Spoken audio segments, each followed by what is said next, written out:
Ayon po sa Pag-asa, Ridge of High Pressure Area or HPA ang nakakaapekto sa eastern section ng Luzon.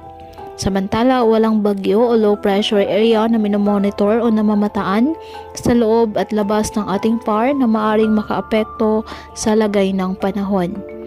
Ngayong araw, dahil pa rin po sa mga localized thunderstorms ang Metro Manila at nalalabing bahagi ng bansa. Generally, maaliwalas na panahon, mainit at maalinsangan. Asahan pa rin ang bahagyang maulap hanggang sa maulap na halangitan with isolated rain showers or thunderstorms. Kaya patuloy pa rin po natin na pinag-iingat ang ating mga kababayan sa banta pa rin po ng mga pagbaha at pagkuko ng lupa, lalo na kapag may malalakas na ulan.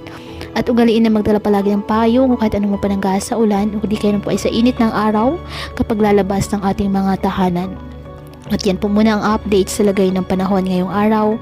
Muli ipatuloy po tayo na mag-ingat at palaging tandaan, God loves you. Stay safe.